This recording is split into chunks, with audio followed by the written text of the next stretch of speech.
देखिए, जब भी हमारा एम्प्लॉय रिटायर होता है तो हम उसको कुछ रिटायरमेंट बेनिफिट्स देते हैं जो बहुत ही ज़्यादा इम्पोर्टेंट है, क्योंकि जब भी क्वेश्चन में रिटायरमेंट आएगा तो ये पॉइंट आएंगे ही आएंगे। इनमें ग्रेच्युटी, पेंशन और लीव एनकैशमेंट कुछ ज़्यादा इम्पोर्टेंट है। रिट्रेचमेंट कंपनसेशन और वॉलंटरी रिटायरमेंट इतना नहीं है, लेकिन एग्जाम में जो आएगा या जो आपके क्वेश्चन में आएगा वही सबसे ज़्यादा इम्पोर्टेंट होता है।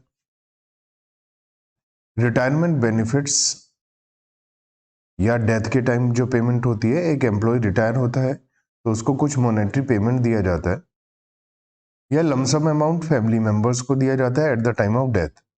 इन पेमेंट्स को हम रिटायरमेंट पेमेंट्स या डेथ पेमेंट्स बोलते हैं। 4 टाइप्स लिखा है लेकिन 5 है।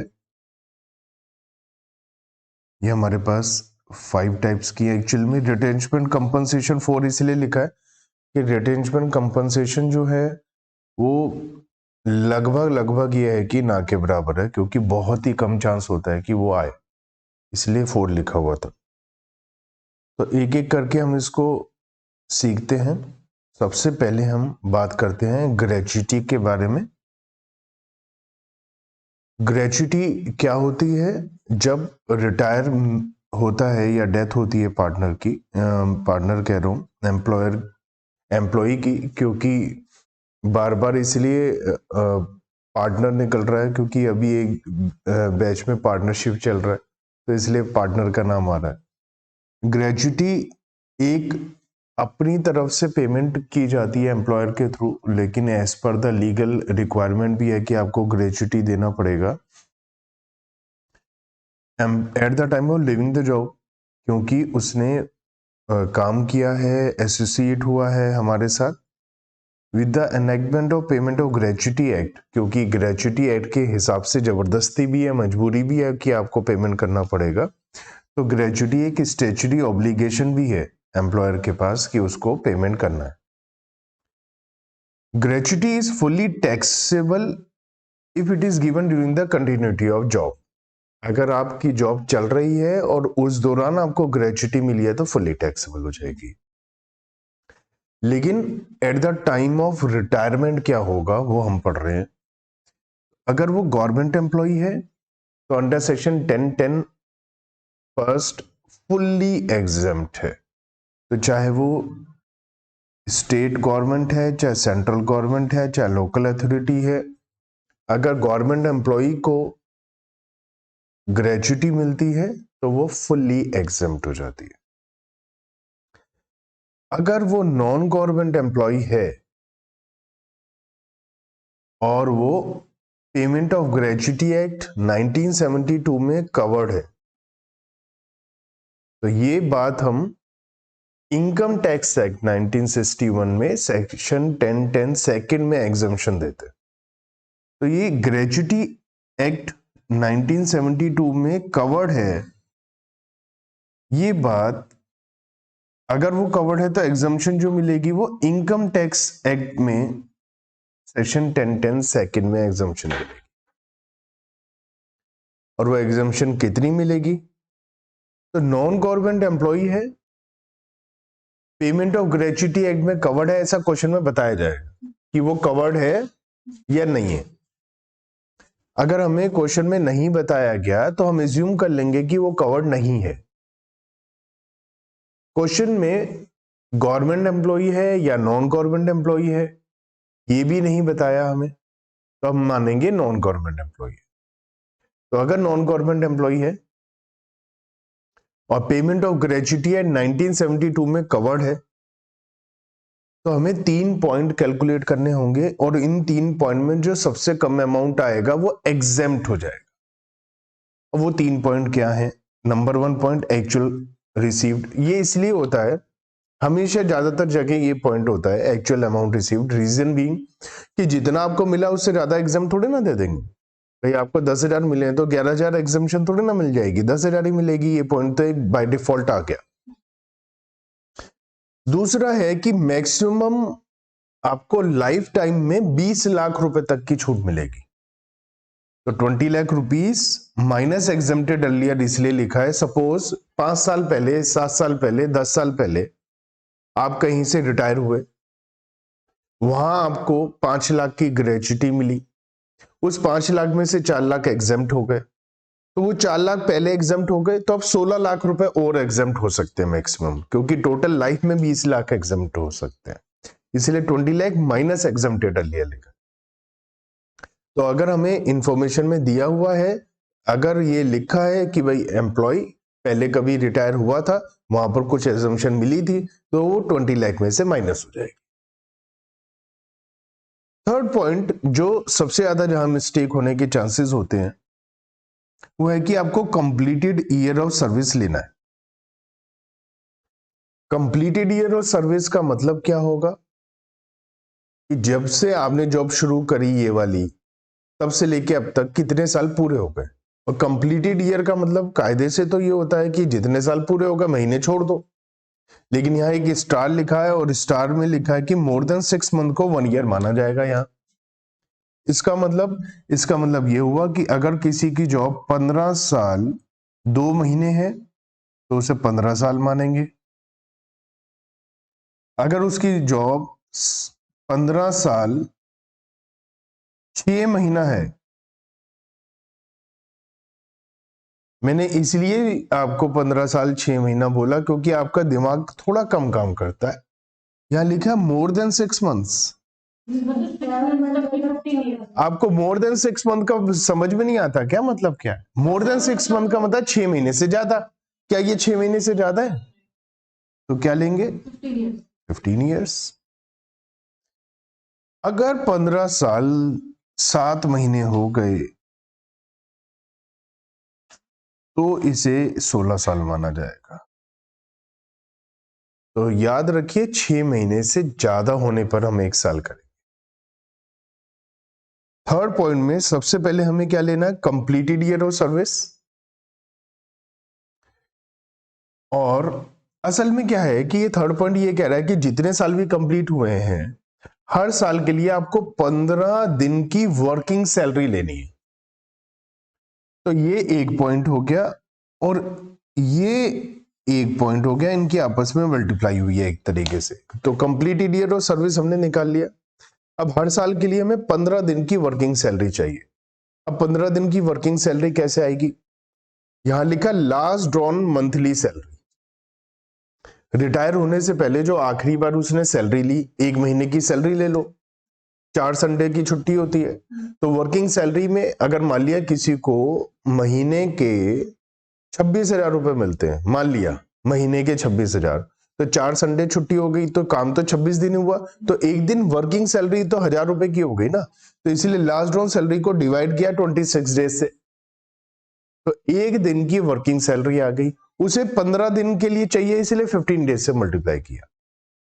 फिर वो जो आया वो 15 दिन की वर्किंग सैलरी आ गई, जो ऑरेंज कलर से मैंने करा, उसको हम मल्टीप्लाई करेंगे कंप्लीटेड ईयर से, तो हमारा थर्ड पॉइंट का वैल्यू निकल कर आएगा कि थर्ड पॉइंट की क्या वैल्यू है।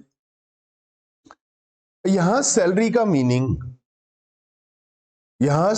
मीनिंग वो नहीं है जो हम हर जगह लेते।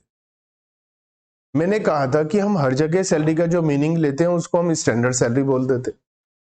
उसमें 3 चीजें आती है, basic salary, special DA. Special DA होता है DA which is taken as a part of basic salary as per the terms of employment.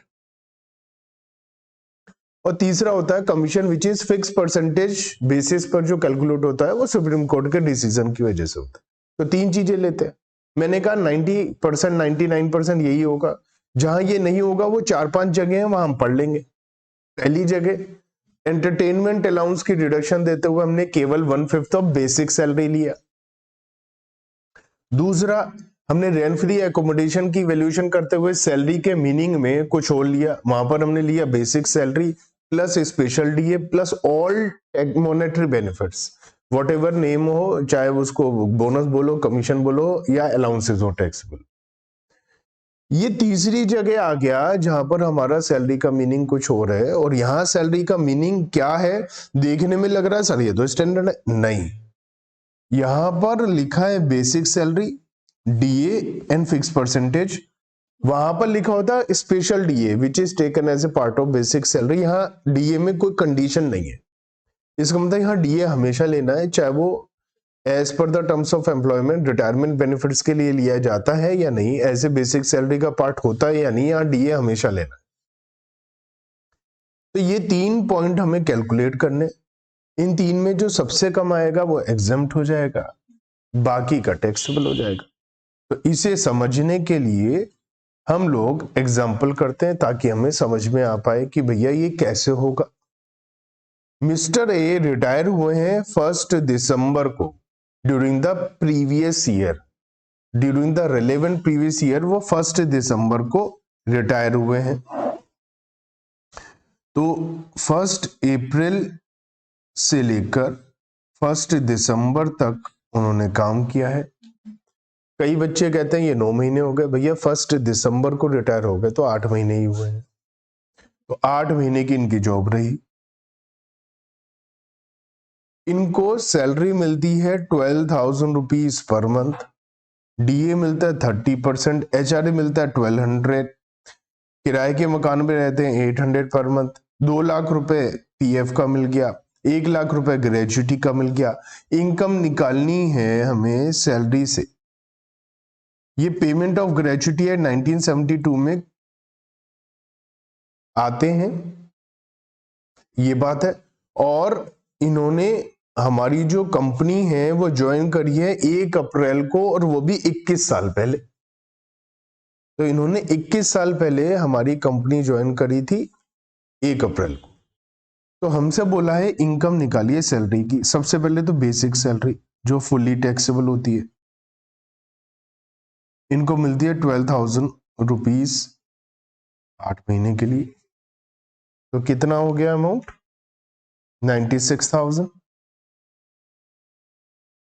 Basic salary fully taxable होती है, डीए फुली टैक्सेबल होता है। डीए मिला इन्हें 30% of salary 28,800, DA fully taxable होता है।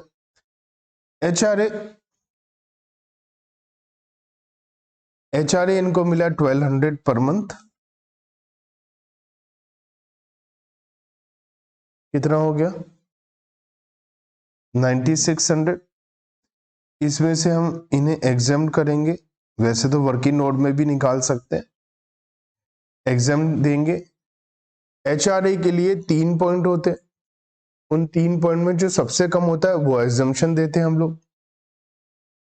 उसमें भी होता है number 1 actual HRA received 9600, number 2 होता है rent paid minus 10% of standard salary. तो रेंट पेड है इनका 800 पर मंथ, तो 800 पर मंथ 8 मंथ्स के लिए कितना हो गया?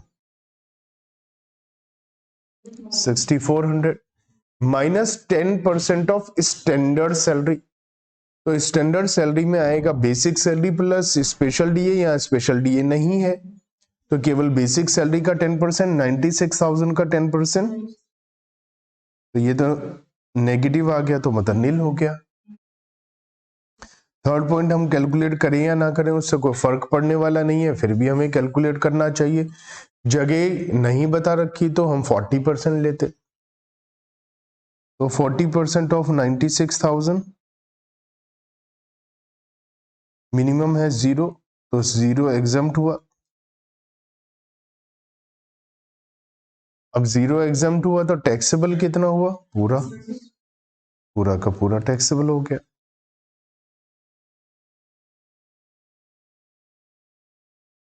आगे लिखा है उसे आरपीएफ रिकॉग्नाइज प्रोविडेंट फंड से रिटायरमेंट के समय 2 लाख रुपए मिले हैं। तो रिकॉग्नाइज प्रोविडेंट फंड के से जब रिटायरमेंट पे मिलता है, हम पढ़ चुके हैं, फुली एग्जम्प्ट होता है, कुछ भी टैक्सेबल नहीं होता है। इन्हें ग्रेचुटी का 1 लाख रुपया मिला है। तो ग्रेचुटी के लिए वर्किंग नोट में कर लेते हैं, मेरे पास जगह की थोड़ी सी समस्या है, तो जगह को ध्यान में रखते हुए मैं वर्किंग नोट में निकाल लेता हूं। ग्रेचुटी एग्जम्प्ट होगी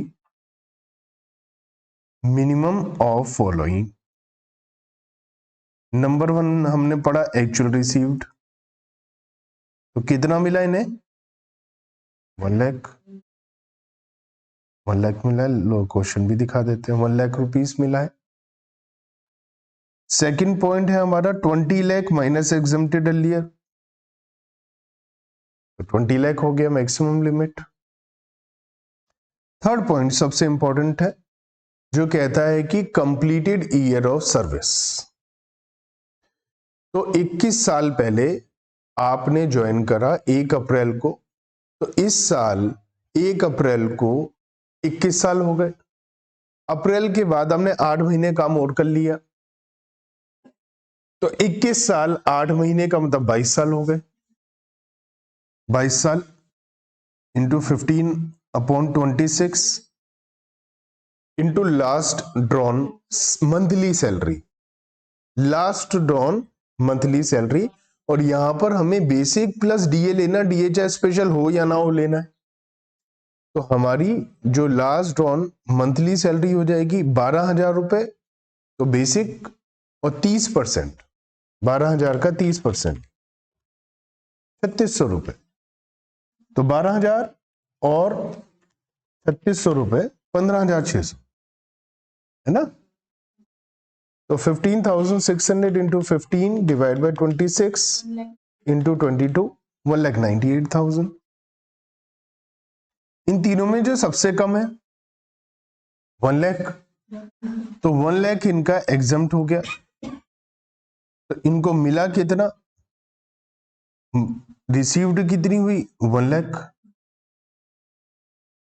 एग्जम्प्ट कितनी हुई 1 लाख, तो टैक्सेबल कितनी हुई नील, कुछ भी टैक्सेबल नहीं हुआ, सारा का सारा एग्जम्प्ट हो गया। तो हमसे पूछा इनकम फ्रॉम सैलरी निकालो, तो ये ग्रॉस सैलरी हो गई 96,000, 28,800, 9,600, 1,34,400 माइनस डिडक्शन मिलेगी अंडर सेक्शन 16 स्टैंडर्ड डिडक्शन 50,000 की, 84,400 इनकम फ्रॉम सैलरी आ गई, इनकम फ्रॉम सैलरी। तो ये हमने एक एग्जांपल के थ्रू समझा कि अगर एम्प्लॉय नॉन गवर्नमेंट है तो वो कैसे कवर्ड होगा। अगर वो कवर्ड है पेमेंट ऑफ ग्रेच्युटी एक्ट में, तो उसकी कैसे हम एग्जम्पशन कैलकुलेट करेंगे ग्रेच्युटी में, और कैसे वो टैक्सेबल निकालेंगे। आप 37-38 क्वेश्चन करिएगा। फिर हम बात करते हैं जो एम्प्लॉय कवर्ड नहीं है, नॉन गवर्नमेंट एम्प्लॉय है। हमने पढ़ा था एम्प्लॉय कौन है, एम्प्लॉय नॉन गवर्नमेंट है और पेमेंट ऑफ ग्रेच्युटी एक्ट में कवर्ड है। अब हम पढ़ रहे हैं कि एम्प्लॉय नॉन गवर्नमेंट है लेकिन वो पेमेंट ऑफ ग्रेच्युटी एक्ट में कवर्ड नहीं है, section 10(10) third income tax act का। ये काफी हद तक मिलता जुलता है पिछले पॉइंट से, क्योंकि पिछले पॉइंट में मिनिमम था, first point actual receive, second point 20 lakh minus exempted earlier, दोनों पॉइंट सेम है। थर्ड पॉइंट में थोड़ा सा फर्क है। थोड़ा सा क्या फर्क है? थर्ड पॉइंट में हमने पढ़ा था कंप्लीटेड ईयर ऑफ सर्विस, और कंप्लीटेड ईयर ऑफ सर्विस में था 6 महीने से ज्यादा होने पर पूरा 1 साल मानेंगे। यहां पर ऐसा नहीं है, टेक ओनली कंप्लीटेड ईयर्स। तो यहां पर आपको क्या समझना है कि 15 साल 2 महीने का मतलब 15 साल, 15 साल 6 महीने का मतलब 15 साल, 15 साल 10 महीने का मतलब 15 साल। यहां पर 6 महीने से ज्यादा को 1 साल नहीं माना जाएगा। तो एक यहां पर जब मैं पढ़ता था तो मैंने कैसे याद रखा, मैंने कहा यहां पर सारी कॉमन सेंस के हिसाब से लगाओगे तो सारी बातें यहां अप्लाई होती हैं। कैसे? कंप्लीटेड ईयर का मतलब होता है कंप्लीटेड ईयर, 6 महीने से ज्यादा को 1 साल थोड़े ना बोलते, तो यहाँ पर नॉर्मल कंप्लीटेड ईयर है। दूसरा, वहां पर हमें 15 दिन की सैलरी चाहिए थी तो हमने 15/26 किया था। मैं कॉमन सेंस कहता हूं कि 15 दिन मतलब आधे महीने की चाहिए तो 1/2 कर दो, 1/2 कर दो ना। तीसरा, कि हम जनरली क्या लेते हैं, स्टैंडर्ड सैलरी लेते हैं हर जगह, तो यहाँ पर भी स्टैंडर्ड सैलरी आ गई। तो यहाँ सारी कॉमन सेंस वाली बातें आ गई, लेकिन यहाँ पर आई एवरेज स्टैंडर्ड सैलरी। हो सकता है उसकी सैलरी में कुछ इंक्रीमेंट आया हो पिछले 10 महीने के दौरान, तो अगर पिछले 10 महीने के दौरान इंक्रीमेंट आया तो पिछले 10-20 साल हर साल कंप्लीटेड ईयर के लिए उसे सैलरी देनी है, और पता चला 2 महीने पहले उसकी सैलरी 2000 बढ़ी है, तो उसको तो बहुत ज्यादा देना पड़ जाएगा, बहुत ज्यादा एग्जम्पशन मिल जाएगी। तो उसके लिए यहां पर लिखा है एवरेज सैलरी लो पिछले 10 महीने की, और 10 महीने कौन से हैं, जिस महीने रिटायर हो रहा है उस महीने को छोड़ दो, उससे पिछले 10 महीने की सैलरी लो एवरेज सैलरी। कैसे लोगे, पिछले 10 महीने, जिस महीने रिटायर हुआ उस महीने छोड़ दो, उस महीने से पिछले महीने 10 महीने निकालो, उसकी बेसिक सैलरी, उसका स्पेशल डीए, उसका commission, fix percentage on sales, 10 महीने का सैलरी निकालकर स्टैंडर्ड सैलरी निकाल के 10 से डिवाइड कर दो तो एवरेज सैलरी आ जाएगी। उस एवरेज सैलरी का हिसाब लगाना है। Note, gratuity become due after the death of employee will be fully exempted in all cases. ये हम रिटायरमेंट के समय पढ़ रहे हैं, अगर डेथ होगी तो कुछ भी टैक्सेबल नहीं। ठीक है, तो अब हम इस पॉइंट को समझते हैं एग्जाम्पल नंबर 36 से। ये एग्जाम्पल वही एग्जाम्पल है जो अभी अभी हमने पढ़ा था, अभी अभी हमने जो किया था ना, एग्जाम्पल नंबर 35 किया था, ये वही एग्जाम्पल है, बस इसमें एक पॉइंट लिख दिया कि ये पेमेंट ऑफ ग्रेच्युटी एड में कवर नहीं है। Assume he is not covered under payment of gratuity act, पिछली बार लिखा था कि वो पेमेंट ऑफ ग्रेच्युटी एड में कवर्ड है, यहां पर लिखा है कि वो कवर्ड नहीं है, बस यही है, और सारा क्वेश्चन वही है। तो सारा क्वेश्चन वही है, तो हम केवल और केवल अगर ग्रेच्युटी की बात कर लें तो समझ में आ जाएगी, बाकी सारी बातें तो सेम ही है। तो हम केवल ग्रेच्युटी की बात करते हैं यहां पर। ग्रेच्युटी में नंबर 1 था एक्चुअल रिसीव्ड 1 लाख, सेकंड था मैक्सिमम लिमिट 20 लाख, ये तो सारा का सारा वैसा ही है। थर्ड पॉइंट में थोड़ा सा चेंज आया, कंप्लीटेड ईयर 21 साल 8 महीने काम हुआ है ना भाई, अभी अभी हमने देखा था ना, जॉब है 21 साल 8 महीने की, तो 21 साल 8 महीने की जॉब है, तो हम 21 साल ही लेंगे, यहां पर 1/2 लेंगे, और पिछले 10 महीने की एवरेज सैलरी निकालने की जरूरत पड़ेगी तब जब उसका सैलरी में कोई चेंजेस इंक्रीमेंट हुआ होगा, यहाँ तो कोई इंक्रीमेंट नहीं है, तो एवरेज सैलरी भी वही है, और मतलब मंथली सैलरी भी वही है, एवरेज भी वही है। यहाँ पर हमें जो लेना है वो स्टैंडर्ड सैलरी लेना है, बेसिक 12,000, और स्पेशल डीए कौन सा होता है, which is taken as a part of basic salary as per the terms of employment, which is taken as a part of salary for retirement benefits, वो तो है नहीं, तो वो नहीं लेंगे, तो बस यही आ जाएगा। तो ये हो गया 21 इंटू 1/2 इंटू 12,000, तो ये जो आ गया क्या आ गया 1,26,000।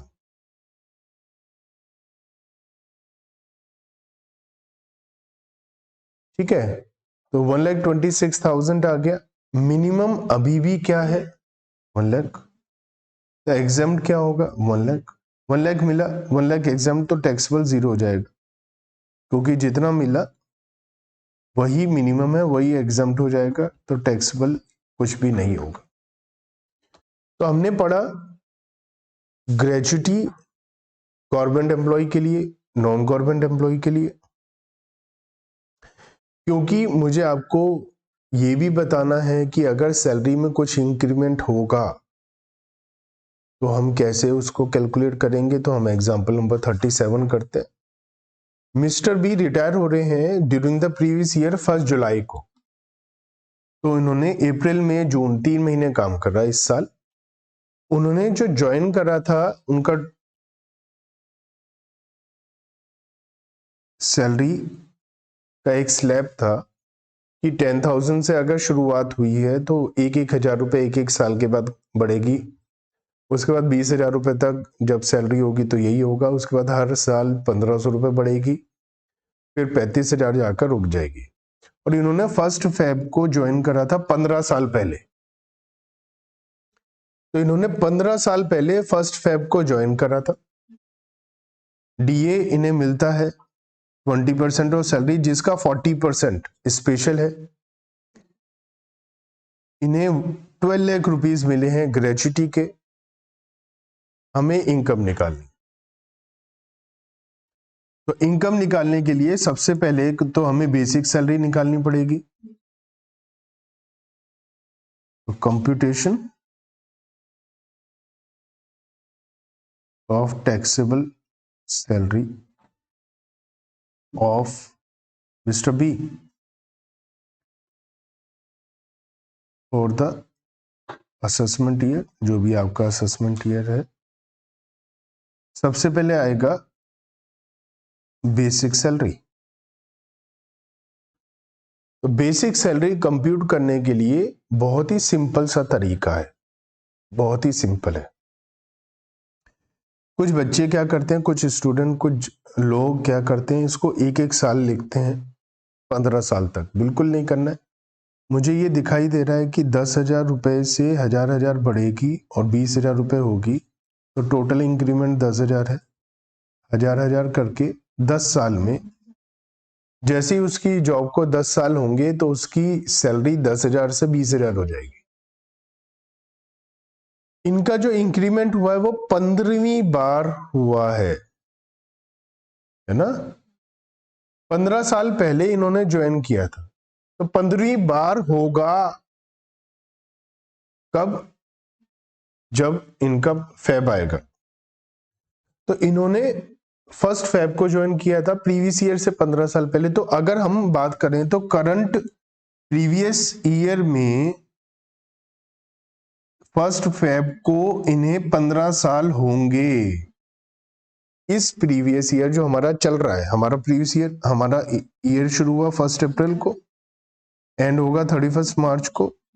यहां पर 1 फेब को इन्हें 15 साल पूरे होते, लेकिन ये फेब क्या, ये तो अप्रैल के बाद जुलाई में ही रिटायर हो गए, तो अभी 15 साल हुए नहीं है, 14 साल इन्हें पूरे हुए हैं।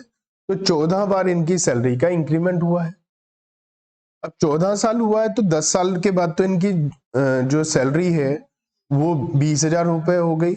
उसके बाद उनकी हर साल 1,500 रुपये बढ़ी होगी, तो 4 साल में 6,000 रुपये और बढ़ गई होगी। तो इनकी सैलरी 20,000 और 6,000, 26,000, 26,000 रुपीज की सैलरी इनकी 1 फेब से हो गई। अगली फेब को, प्रीवियस ईयर में अगली फेब आती तो इनकी और 1,500 रुपए बढ़ जाती, लेकिन उससे पहले रिटायर हो गए। तो इनको जो इस साल की बेसिक सैलरी है वो अप्रैल में जून 3 महीने की देनी है 26,000 रुपए के हिसाब से। ठीक है, 3 महीने की 26,000 के हिसाब से। तो ये हो गई इनकी 78,000।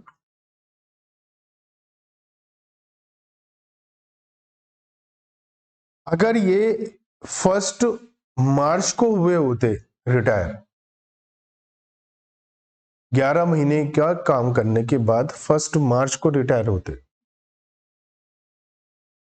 तो 10 महीने इनकी 26,000 होती, और 1 महीना जो फेब का महीना था उसमें इनकी 27,500 हो जाती, एक 1,500 और बढ़ जाती। खैर वो तो हुआ नहीं, अच्छी बात है, जल्दी रिटायर होना हमारे लिए बढ़िया बात होती। डीए, जो डीए है वो है 20% ऑफ सैलरी। डीए टैक्सेबल होता है पूरा, चाहे वो स्पेशल हो या ना हो, पूरा टैक्सेबल होता है। 78,000 इंटू 20%, तो कितना हो गया, 15,600।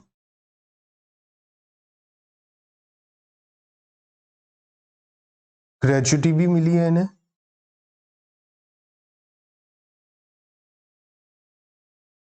ग्रेच्युटी वर्किंग नोट में निकाल लेते।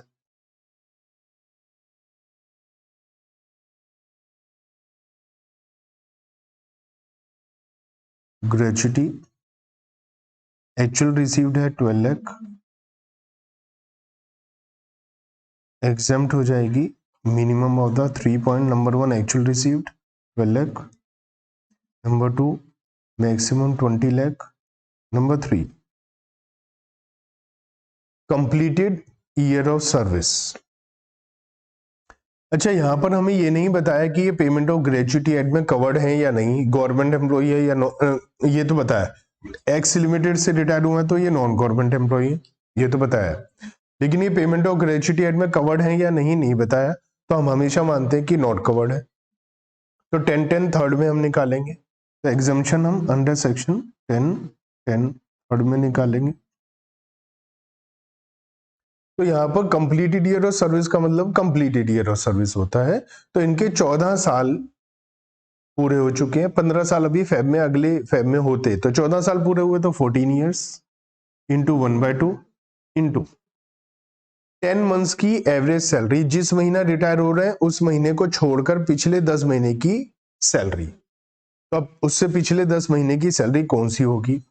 ये रिटायर हुआ है 1 जुलाई को, तो जुलाई छोड़ दो। जुलाई से पिछले 10 महीने कौन से होंगे बताओ? जुलाई से पिछले 10 महीने, तो देखो कैलकुलेट करो। 1 सितंबर से 30 जून तक चलेगा क्या? देखो, सितंबर, अक्टूबर, नवंबर, दिसंबर, जनवरी, फरवरी, मार्च, अप्रैल, मई, जून, 10 महीने हो गए। तो ये 10 महीने जो है इसमें इनकी सैलरी 1 फेब को बढ़ी होगी। फेब के बाद इनकी सैलरी है 26,000, 26,000। फेब से पहले 1,500 रुपए कम रही होगी, 24,500। Feb, March, April, May and June, 5 महीने 26,000। सितंबर, अक्टूबर, नवंबर, दिसंबर, जनवरी, 5 महीने 24,500। तो कितना हो गया ये? 24,500 इंटू 5, 26,000 इंटू 5। इन दोनों को ऐड करते हैं, 2,52,500। ये 10 महीने की सैलरी है, वो भी बेसिक। अभी इसमें स्पेशल डीए ऐड होना है, प्लस करते हैं स्पेशल डीए। तो स्पेशल डीए कितना है? Plus special DA. अब स्पेशल डीए है, पहले डीए निकालते हैं। 252,500 इंटू 20%, ये तो डीए हो गया, और इसका 40% स्पेशल डीए है।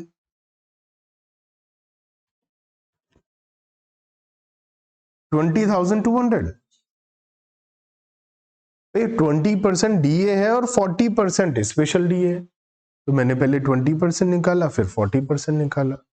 तो मेरी जो सैलरी आ गई 10 महीने की, वो आ गई 2,72,700। इसे मैंने 10 से डिवाइड किया, तो 27,270 आ गई मेरी average standard salary of previous 10 months, excluding the month of retirement. Retirement के महीने को छोड़कर उससे पिछले 10 महीने की मैंने सैलरी निकाली, 27,270 रुपीज आ गई। तो ये मैंने यहां लिखा। तो ये हो गया 14 डिवाइड बाय 2 इंटू 27,270, 1,90,890। सबसे कम यही है, तो ये एग्जाम्प्ट हो जाएगा। तो 1,90,890 मेरा एग्जाम्प्ट हो जाएगा, बाकी टैक्सेबल हो जाएगा। 10,09,110 ये मेरा टैक्सेबल हो जाएगा। तो ये हो गया 10,09,110। और कुछ मिलता नहीं है, तो इनकी हम निकाल लेते हैं। ग्रॉस सैलरी कितनी आ गई,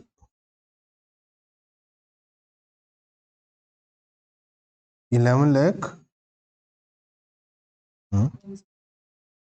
इसे बोलते हैं 11,02,710। इसमें से लेस करते हैं स्टैंडर्ड डिडक्शन।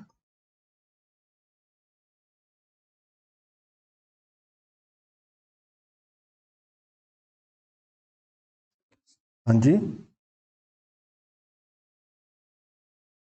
ये इनकम फ्रॉम सैलरी आ गया।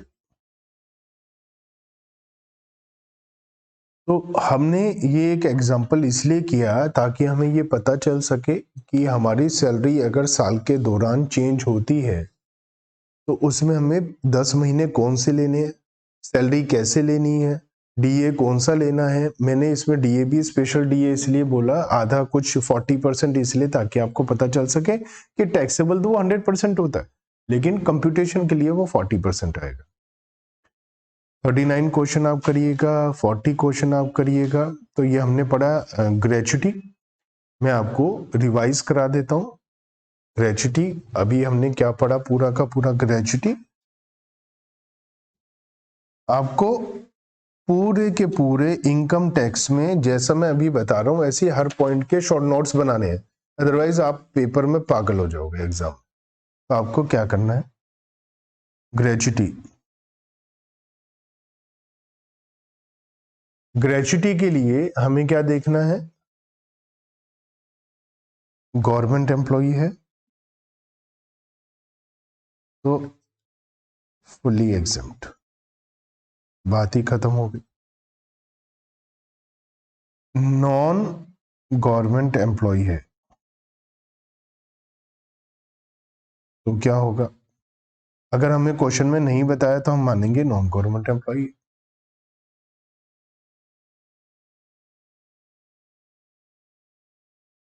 Covered under the payment of gratuity act 1972, not covered.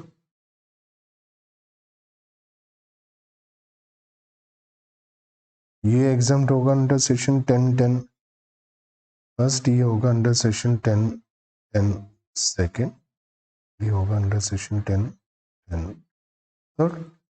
कई बार क्वेश्चन में हमें केवल सेक्शन बोल देता है, compute the gratuity exempt under section 10(10) third. तो हमें पता होना चाहिए कि वो नॉट कवर्ड के बारे में बात हो रही है। तो क्वेश्चन में कुछ नहीं कहा गवर्नमेंट नॉन गवर्नमेंट तो हम मानेंगे नॉन गवर्नमेंट, हमें नहीं बताया कवर्ड है नॉट कवर्ड तो हम मानेंगे नॉट कवर्ड। अब सबसे पहले अगर ये पेमेंट ऑफ ग्रेच्युटी एक्ट में कवर्ड है तो minimum of the following will be exempted. Number 1, actual gratuity received. Actual gratuity received. Number 2 है 20 lakh minus exempted earlier. Number 3 है completed year of service. यहां पर more than 6 month equal to 1 year माना जाएगा, into 15/26 into last drawn monthly salary. जो last drawn monthly salary है वो लेनी है, मंथली लेनी है। यहाँ बेसिक लेना है, डीए लेना है, डीए स्पेशल वाला नहीं लिखा, हमेशा लेना है डीए। और यहाँ पर कमीशन लेना है, परसेंटेज ऑन सेल्स होगा। तो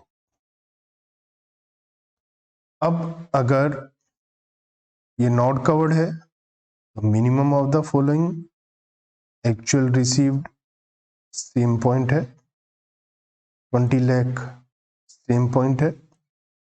थर्ड पॉइंट में कंप्लीटेड ईयर ऑफ सर्विस यहाँ कंप्लीटेड ईयर और सर्विस का मतलब कंप्लीटेड ईयर है, इंटू 1/2 लेना है, into last 10 months average standard salary, बस लास्ट मतलब पिछले 10 महीने एवरेज स्टैंडर्ड सैलरी लेना है, last 10 months average standard salary. कैसे निकलेगी? 10 मंथ की सैलरी लो प्लस स्पेशल डी लो 10 मंथ का, प्लस कमीशन लो, fixed percentage on sales. Special DA क्या होता है? जो as per the terms of employment basic salary का पार्ट माना जाता है, रिटायरमेंट बेनिफिट के लिए लिया जाता है, वो हमारा स्पेशल डीए होता है। इसको 10 से डिवाइड कर दो तो एवरेज आ जाएगा। ये भी हमें तब करने की जरूरत है एवरेज निकालने की जब उसमें कोई इंक्रीमेंट हुआ है, अगर कोई इंक्रीमेंट नहीं हुआ तो फिर कोई जरूरत नहीं। तो ये हमने आज ग्रेच्युटी के बारे में इस वीडियो में पढ़ा।